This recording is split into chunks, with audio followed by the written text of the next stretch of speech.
Hello dear students, आज हम SS का यूनिट 4 जिसका नाम है early states of political system in India, जिसका मतलब है कई हजारों साल पहले इंडिया में पॉलिटिकल सिस्टम किस प्रकार से चल रहा था स्टेट्स में, जैसे यहाँ चल रहा है उसी प्रकार उस समय पे किस तरीके से था, हम उसी के बारे में बात करने वाले हैं। आइए चलिए पैराग्राफ नंबर 1 से शुरुआत करते हैं, जिसमें लिखा है We get information about the political system and institution from the Vedas। कहाँ से इंफॉर्मेशन मिलते हैं? एक तो है वेदास, सेकेंड है एपिक्स, मतलब हमारी पुरानी किताबें जैसे रामायण और महाभारत, ये सब हमारी सबसे पुरानी किताबें हैं। उसके अलावा इनकी जानकारी हमें बुद्धिस्ट टेक्स्ट से मिलती है। ये सब हमारी पुरानी ज़माने की किताबें हैं जिसमें ये सारी इंफॉर्मेशन हमको मिली है। ऋग्वेदा पीरियड और Vedic period, the form of statehood was similar to that of कबीलाई rule. Its head was called Rajanya. कबीलाई, ये जो लिखा है यहाँ पर कबीलाई रूल, ये क्या है? एक ट्राइब, वहाँ पर क्या था कि वहाँ पर एक किंग होता है, मतलब उनका एक हेड होता है जिसे लोग बोलते हैं राजन्य। सो मोस्ट ऑफली इसी प्रकार से हमारे स्टेट्स में राजा महाराजा होते थे, वो स्टेट के हेड हुआ करते थे। उसके अलावा पॉलिटिकल ऑर्गेनाइजेशंस जैसे कि सभा एंड समिति, सो वही सभा और समिति हुआ करती थी उस समय में। This community was also called Vish. Afterwards different types of political system were implemented in India. So जहाँ सभा और समिति हुआ करती थी उसको कहते हैं विश, उस कम्युनिटी को लोग विश भी कहते थे। बट धीरे धीरे सब कुछ ग्रेजुअली चेंज होता गया और पॉलिटिकल सिस्टम इंडिया में बदल गई। आइए आगे बात करते हैं क्या है ये जनपद। About 1000 BC, the earliest states of different clans were established in Punjab. कहाँ पर? आप देख सकते हैं ये पुराना पंजाब जो आधा पाकिस्तान में था, जो आधा इंडिया में। सो यहाँ के कुछ लोग, क्लैंस मतलब ग्रुप ऑफ पीपल, उन्होंने एस्टेब्लिश हुए एंड गंगा रिवर के आजू बाजू में ये लोग रहना शुरू किए। एक पूरा झुंड, मतलब सोसाइटी, कम्युनिटी, जो भी बोले आप, उनको लोग, उस एरिया को लोग बोलते थे जनपद। क्या कहते थे? जनपद। जनपद वॉज द एरिया और प्लेस ऑफ पर्सनस हैबिटाट। जनपद का मतलब है जहाँ लोग रहते हैं, उस जगह को जनपद कहते हैं। ठीक है, जैसे आज हम बोलते हैं ना एरिया, या तो बोलते हैं शहर, गांव। The word janapada is used in the sense of state. So उस जमाने में जनपद का मतलब हुआ करता था स्टेट। आज है ना गुजरात स्टेट, महाराष्ट्र स्टेट। जनपद was a state system that was very unique from the clan society. Clan society मतलब जो ग्रुप ऑफ पीपल था, काफ़ी अलग क्लैन सोसाइटी था, काफ़ी बड़ा ग्रुप था।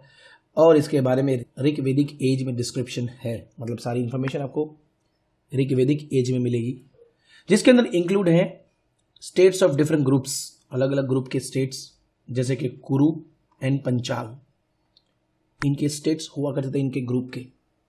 आइए आगे बढ़ते हैं। जनपद तो आपने देख लिया, अब हम बात करेंगे महाजनपद, बड़े बड़े शहर, बड़े बड़े राज्य। Around 6th century, about 16 mahajanapadas have been found in India. ओहो, अराउंड 6th century तक करीबन 16 बड़े बड़े महाजनपद्स इंडिया में मिले। Some of this mahajanapadas were republics. कुछ जनपद थे वो रिपब्लिक्स थे और कुछ थे monarchy type of states. Monarchy मतलब राजाशाही, जो राजा राज करता है और प्रजा उसका सुनती है।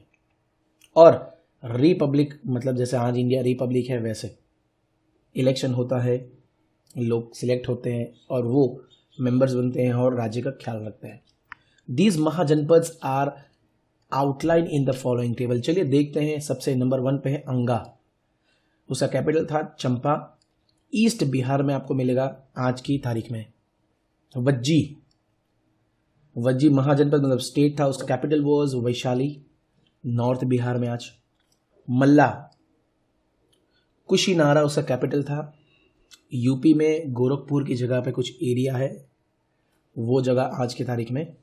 चौथे नंबर पे आ रहा है काशी, जो वाराणसी में है, उत्तर प्रदेश में। 5th जो महाजनपद है वो है मगध, राजगिरी, गिरिराज, जो साउथ बिहार में है।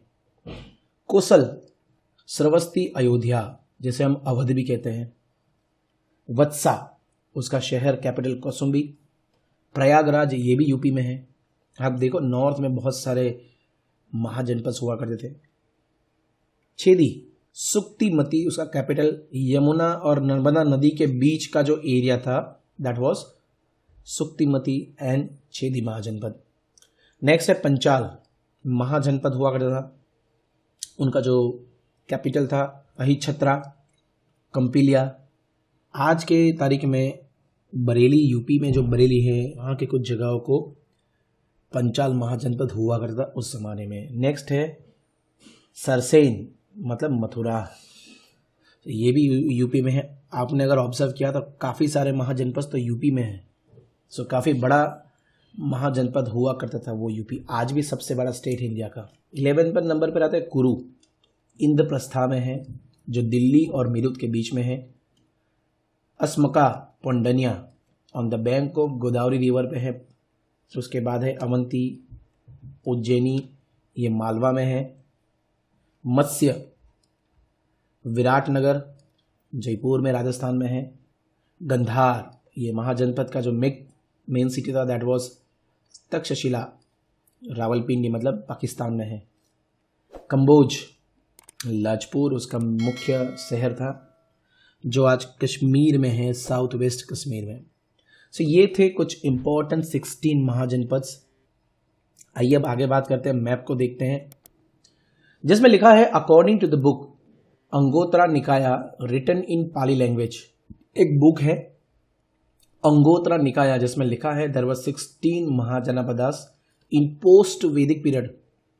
वैदिक पीरियड के बाद में भी बताया गया है कि 16 महाजनपद थे जिसमें से कुछ मेन इंपॉर्टेंट ट्राइब्स के थे जिसे नीचे मैप में दिखाया गया। आइए वन बाय वन देखते हैं इंपॉर्टेंट।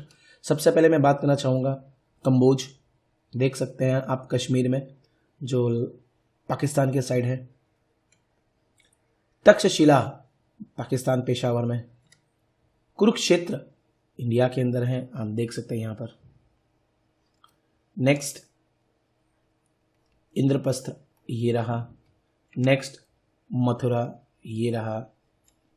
उसके बाद है भृगु कच्छ, देख सकते हैं आप गुजरात में। इसके बाद है प्रतिस्थान, गुजरात के नीचे। इसके बाद इस तरफ आप देख सकते हैं श्रावस्ती, ये रहा। इसके बाद नेक्स्ट है कपिल वास्तु। इसके बाद है काशी। इसके बाद है पाटलिपुत्र, अंग, ताम्रलिप्ति। सो मैंने ये कुछ इंपॉर्टेंट लिए हैं आपको दिखाने के लिए। ये मैप फीलिंग आपको एग्जामिनेशन में आ सकता है। प्लीज़ 1-2 बार घर पे ज़रूर प्रैक्टिस करिएगा ये चैप्टर ख़त्म करने के बाद। सो मैं आपको सजेस्ट करना चाहूँगा इस मैप को फील कीजिए, दोस्तों के साथ बैठ के मिल के काम कीजिए, मज़ा आएगा। आगे बढ़ते हैं।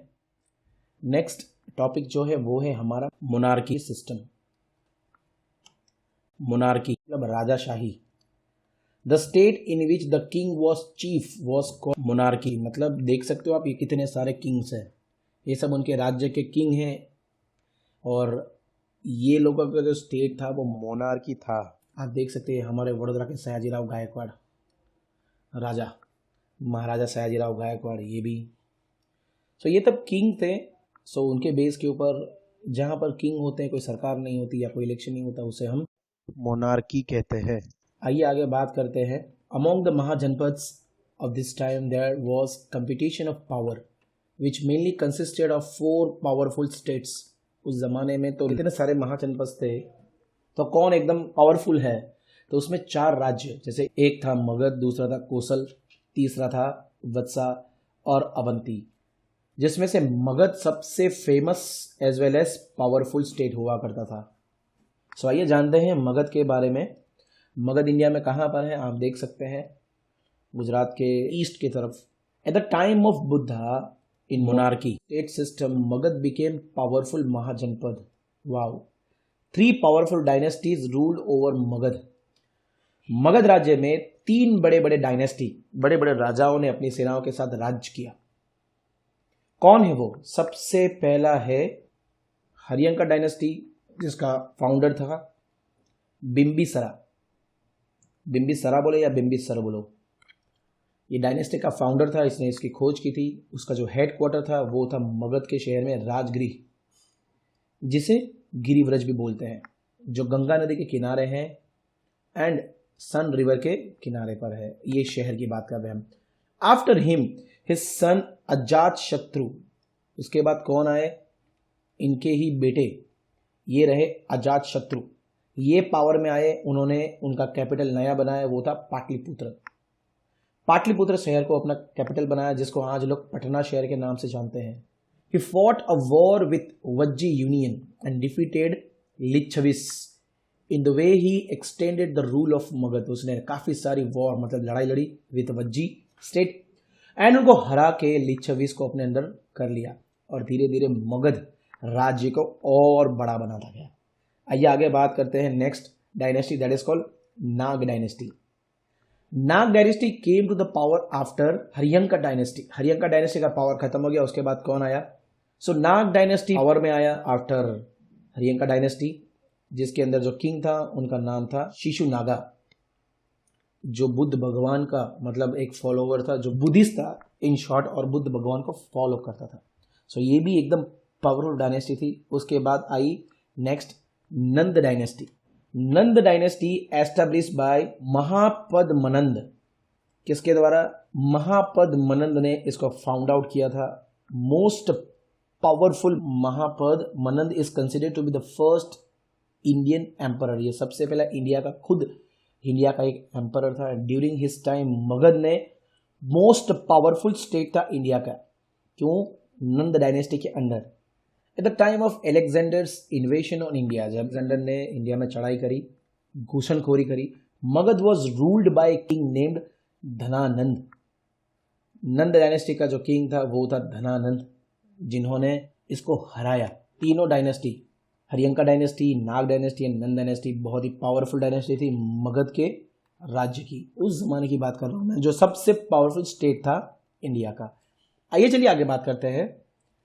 नेक्स्ट जो गवर्नमेंट और जो स्टेट था वो था republic. Republic is a state directly और indirectly rule by head who is elected by the people. जैसे आज के नरेंद्र मोदी, जिसको वोट डाल के सबने इलेक्ट किया है, मतलब सबने वोटिंग करके उनको बनाया है, वो खुद नहीं बन गए पीएम। एवरी 5 ईयर्स यहाँ पर इंडिया में इलेक्शन होता है और जो विजेता बनता है मतलब विनर होता है, वो हेड बन जाता है इंडिया का। वैसे कुछ स्टेट्स रिपब्लिक थे जिसमें पीपल वोट करती थी और हेड को खुद चुनती थी। The republic was a significant feature of the ancient state and system of governance. The common meaning of gana is mass. Gana मतलब बोलते ना गणजन, गणजन public, mass. A state run by more than one member can be called a republic. Republic में क्या होता है, एक मेंबर नहीं, एक से ज़्यादा मेंबर्स होते हैं और वो साथ में मिलकर कंट्री को चलाते हैं। पहले वो इलेक्शन लड़ते हैं, फिर वो कंट्री को चलाते हैं। At this time, there were some states in which the king was chosen by the people. और उस जमाने भी कुछ स्टेट्स ऐसे थे जो राजा अपने आप नहीं होता था, उसको लोग सिलेक्ट करते थे। भाई आप हमें रिपब्लिक नहीं करना, इलेक्शन नहीं करा, पर आप ही हमारे राजा हो, आप हमारे राजा बनो, हमें उसमें ही खुशी है। There were republics of Lichchhavi Vaishali. ये रहा लिच्छव्य वैशाली, सबसे पहला रिपब्लिक ऑफ इंडिया। दूसरा था साक्याज ऑफ कपिलवस्तु, तीसरा था विदे ऑफ मिथिला और चौथा था मल्ला ऑफ कुशिनारा। ये 4 रिपब्लिक स्टेट्स हुआ करते थे उस जमाने में इंडिया के अंदर। In such a system of affairs each member was given the status of king. जितने भी मेंबर्स थे वो किंग था, और किंग के अंदर जो सबसे मतलब लोग बोलते कि भाई आप हमारे हेड हो, किंग भी हेड। यहां पर लिखा है गना, ग्रुप ऑफ मेनी मेंबर्स, बहुत सारे मेंबर्स का ग्रुप होता है, गना बोलते हैं। मतलब एक तरह का ग्रुप फॉर ऑर्गेनाइजेशन। संघ, संघ मीन्स ऑर्गेनाइजेशन और असेंबली। जब सभा नहीं भरी जाती, लोग इकट्ठे होते हैं कुछ काम के लिए, उससे संघ बोलते हैं। आगे मैं बात करना चाहूंगा वैशाली वज्जी स्टेट। आप देख ही सकते हैं इस पिक्चर के अंदर, Vaishali world's first republic state. Ancient period में monarchy wish to increase the power and empire by occupying the surrounding territories. कुछ मोनार्की किंग थे जो वज्जी को अपने अंडर में लेना चाहते थे कि भाई इसके साथ वॉर करे और इसको भी छीन ले, पर नहीं हुआ ऐसा। सीइंग दिस लिच्छवीस, वज्जी, यटुक, विदे, शाक्या, मल्ला, 8 और 9 ट्राइब्स मतलब बोलते हैं ना वो आदिवासी लोग, और ग्रुप ऑफ पीपल, झुंड, who establish the union state. उन्होंने मिलकर एक स्टेट बनाया यूनियन के। हमारे सबका एक स्टेट था, हमारे सबका एक हेड स्टेट था, वो था Vajji state.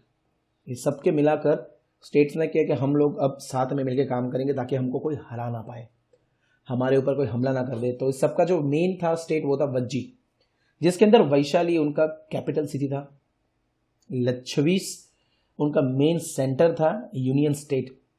So it was named Republic of Vaishali. उसका नाम क्या बन गया बाद में? Republic of Vaishali. इन सभी 8-9 राज्य का main that was republic of Vaishali. The state administration of the republic was govern by sabha, because of which it was called republic. Republic क्यों, मतलब रिपब्लिक कैसे कहते हैं? रिपब्लिक मतलब बार बार सभाएं भरी जाती है। अगर स्टेट में कुछ चीज करनी हो तो कोई एक पर्सन डिसीजन नहीं लेता है, पूरी सभा भरी जाती है, उसमें सारे मेंबर्स। कैसी सभा होती है मैं आपको दिखाना चाहता हूँ। कुछ इस तरीके की सभा भरी जाती है जिसमें यहाँ पर हेड होता है, उनकी प्रजा होती है, उनके मेंबर्स होते हैं, वो आपस में डिस्कस करते हैं उनकी प्रॉब्लम्स को, लोगों की प्रॉब्लम्स को, और एक दूसरे की आइडिया से आगे बढ़ते हैं। जितनी भी प्रॉब्लम्स है वो लोग वहां सब सुलझा लेते थे। The elderly as well as youth were selected as the member of state assembly. मतलब कुछ बूढ़े और कुछ यंग पीपल भी इसके अंदर थे। किसके अंदर? स्टेट की असेंबली, मतलब जो पूरा ग्रुप था उसके अंदर। The republicans elected their president for the state administration. अब जितने भी मेंबर्स बन गए समझो, वो लोग क्या करेंगे? अंदर अंदर इलेक्शन करेंगे और किसी एक को मुख्य मतलब प्रेसिडेंट बना देंगे कि आप हमारे प्रेसिडेंट, हम सब आपको हमारा डिसीजन देंगे और फिर आप ही सबको बताना कि भाई हमने ये डिसीजन लिया है, हम ये करने वाले हैं। Who was chosen by elections in the republic, each member was considered as the king। फिर से एक बार आया, रिपब्लिक स्टेट में हर एक मेंबर किंग आ जाता है, पर वो लोग क्या करते हैं? अपने प्रेसिडेंट को चुन लेते हैं इलेक्शन के थ्रू। आज भी वही हो रहा है। Republics had their own councils in which many important issues, जैसे कि एडमिनिस्ट्रेशन कैसे करना है स्टेट का, डिफेंस कैसे रखना है, वॉर कैसे करनी है, ट्रीटी मतलब हमारी ट्रेजरी है, ये सब कुछ डिस्कस होता है और बाद में डिसाइड होता है कि क्या करेंगे हम आगे।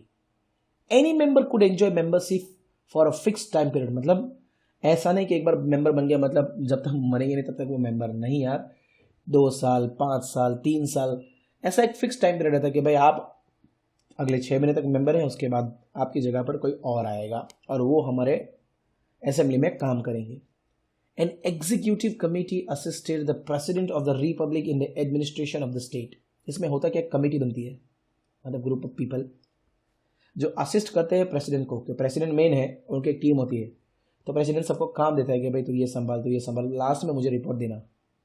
तो this was going on in the Republic states. आगे हम बात करेंगे कि रिपब्लिक स्टेट्स की सोशल लाइफ कैसी थी और उनका एडमिनिस्ट्रेशन कैसा था। तो आइए चलिए जानकारी लेते हैं इसके बारे में। इसमें लिखा है, according to archaeologist, people of this time lived in a simple houses. Simple घर में रहते थे। They were associated with pastoral activities. Pastoral activities वो लोग करते थे, उसका मतलब है ये बोलते हैं ना, खेती, पादरी का काम, गाय भैंस चलाने का काम, वो सब एक्टिविटीज वहाँ के लोग बिजी थे उसके अंदर। एट दिस टाइम क्रॉप्स जैसे कि wheat, rice, barley, sugar cane, sesame, mustard, ये सब भी वो लोग उगाते थे एज एग्रीकल्चर प्रोडक्ट्स। सीरियल्स हैं। People might have been using clay vessels. लगता है इसके थ्रू के सो वहाँ के जो लोग थे वो मिट्टी से बने हुए साधन मतलब के वेसल्स यूज करते थे। कुछ वेसल्स मिले हैं इसीलिए लोग कह रहे हैं। कौन? Archaeologist. Some of the pottery found at this time had drawings on them. अच्छा देखिए, इसके ऊपर ड्राइंग भी करी है। They were like intelligent, like क्या बोलते हैं, आर्टिस्ट पीपल थे। This utensils were painted in grey colour. Grey colour में पेंटेड किया था, आप देख सकते हैं यहाँ पर। सो ये थी उनकी कुछ सोशल लाइफ। आगे बात करते हैं। उस जमाने में eight this time ruler of every state did every possible things. So ruler क्या करता था उधर का? हर एक पॉसिबल चीज करता था अपने स्टेट्स को डिफेंस मतलब बचाने के लिए। चाहे बड़े बड़े महल बांध रहे हो, मतलब दीवारें करनी हो। So for this reason strong and high forts, बड़े बड़े किले हैं, जैसे आज आपने देखा होगा रेड फोर्ट। देखिए ये बनाते थे अपने राज्य को प्रोटेक्ट करने के लिए। इसके अंदर कुछ खुद रहते थे, बद मोटी और जाड़ी सी दीवार थी उनकी, ताकि कोई अटैकर्स अटैक ना कर पाए, उनको हरा ना पाए। Plenty of stones and bricks were used in it. Some of the kings used to build large, tall and magnificent wall around their kingdom to showcase their power and prosperity. Yes, आज भी India में पुराने किले जैसे पावागढ़ में है, जयपुर में है, मतलब राजस्थान में है, कई सारी जगहों पे आपको जाड़ी और मोटी दीवार देखने को मिलेगी। अगर आप जा सकते हैं तो उसको देख सकते हैं और थिंक कर सकते हैं कि अपने आप को बचाने के लिए वो लोग क्या क्या करते थे उस जमाने में, कैसे घर बनाते थे, मतलब पूरा fort. The brick wall from Prayagraj dates back around 2500 years ago. देख लो, ये प्रयागराज का ब्रिक वॉल है। यहाँ पर आप ये पुराना फोटोग्राफ देख सकते हैं। प्रयागराज में ब्रिक से बनी हुई दीवार मजदूर बनाते थे 2500 साल पहले, आज से 2500 years back. So we can say that fort with high walls might have been constructed at this time. So कह सकते हैं ना कि ये सारी चीज़ें उस ज़माने में बनी थी। क्यों? अपने राज्य को डिफेंस मतलब बचाने के लिए। किससे? अरे भाई, दूसरे लोग, दूसरे राज्य के लोग आपके राज्य के ऊपर हमला ना कर दे, इसीलिए। As you can see here, it is written clearly that all the Mahajanpads of this time needed a large army. इनको बहुत बड़ी आर्मी चाहिए थी अपने राज्य को बचाने के लिए, तो उसके लिए पैसा भी चाहिए। सो उनको स्ट्रॉन्ग फोर्ट चाहिए था डिफेंस के लिए, अपने आप को बचाने के लिए दूसरे राज्य को अटैक कर से। सो पीपल को टैक्स भरना पड़ता था। अब ये सब खर्चा उठाने के लिए राजा को लोगों के ऊपर टैक्स डालना पड़ता था। जैसे कि फार्मर कैसे टैक्स पे करते, अपना जो भी उगाते पकाते उसका 6 पार्ट राजा को जमा करवा देते हैं उसकी तिजोरी में, मतलब ट्रेजरी में। सो ऐसे राजा का खजाना धीरे धीरे भरता जाएगा, वो खर्चा करता जाएगा अपनी army as well as port के लिए। ठीक है। The artisans used to work for the state for 1 day in the month. महीने में एक दिन कोई भी आर्टिस्ट अपने राज्य के लिए फ्री में काम करता। Cattle raiders give cattle as a part of tax. उस ज़माने में पैसे वैसे नहीं थे, तो एज अ टैक्स अपनी ये गाय भैंस गोट कुछ भी सालाना या जब भी टाइम पीरियड था राजा को देने का, मतलब दे देने का।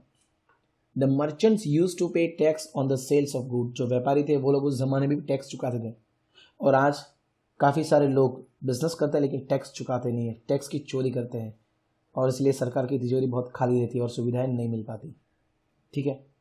During the period of Mahajanpads, agriculture started to improve due to iron tools. What? Iron के टूल्स। ओह अच्छा, तो आप देख सकते हैं ये आयरन से बना हुआ, पहले लकड़ी का था, फिर आयरन के टूल्स धीरे धीरे आ गए।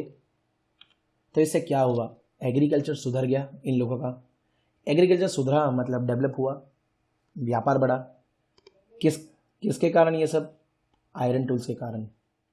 बच्चों यहाँ पर चैप्टर खत्म हो गया, उसके बाद कुछ पॉइंट्स दिए हैं और लिखा है महावीर स्वामी। कौन? महावीर स्वामी एंड गौतम बुद्ध। ये अलग अलग रिपब्लिक स्टेट्स में घूमे थे एज ए पेडेस्ट्रियन, मतलब अपने पैरों पे चलते हुए, ना कोई घुड़सवारी ना कोई बैल के ऊपर, पैदल पैदल वो लोग अपने धर्म का प्रचार मतलब शांति फैलाने के लिए अलग अलग रिपब्लिक स्टेट्स में घूमे। Buddhist and Jain scriptures gives us information about this. आपको कोई बोलेगा, कोई पूछेगा कि भाई आप कैसे कह सकते हैं, अरे बार यही रिपब्लिक स्टेट्स में अगर आप खुद जाओगे आपको इनकी मूर्तियां मिलेगी, मंदिर मिलेंगे, काफ़ी सारी चीज़ें मिलेगी। वही तो एक प्रूफ है बहुत बड़ा। Since Mahatma Buddha was born during an era of republic, the era is also known as Buddhist era. Republic के टाइम पे ही भगवान बुद्ध का जन्म हुआ था, तो उस समय को लोग बुद्धिस्ट एरा भी कहते हैं। At the other places in the world, दुनिया की कोई और जगहों पे, the way in which the cities, जैसे कि स्पार्टा की सिटीज, एथेंस, रोम, क्रीस, इन सब को डेमोक्रेटिक डिस्क्राइब किया गया है। उस जमाने में ये सिटीज डेमोक्रेटिक हुआ करती थी। In the same way, republics of ancient India can be represented as a democratic states. So इस सिटी की तरह भी हमारे इंडिया की ये जो रिपब्लिक स्टेट्स थे वो भी उनकी तरह डेमोक्रेटिक ही थे। बच्चों आगे एक एक्टिविटी है जिसमें आपको एक YouTube पे सीरियल देखनी है जिसका नाम है भारत एक खोज। बहुत ही पुरानी है ये, जिसमें आपको हमारे पुराने ज़माने की जो रिपब्लिक से उसका इन लोगों ने वर्णन किया है वीडियो के अंदर। कैसे राजा महाराजा लोग, गांव शहर जो भी आप कहें वो कैसा था। अगर आप ये भारत एक खोज नाम की सीरियल को देखोगे आपको काफ़ी सारा नॉलेज मिलेगा। सो यहाँ पर हमारा चैप्टर होता है ओवर। होप आपको समझ में आया होगा। अभी भी कोई क्वेरी है या कुछ पूछना है आप कमेंट सेक्शन में लिख सकते हैं। Otherwise please like, share, comment, subscribe the YouTube channel and share with your friends and classmates. मिलते हैं नेक्स्ट चैप्टर में। Till then good day, bye bye. Subscribe कर देना, लाइक, बेल आइकन दबा देना और शेयर करना भूलना नहीं।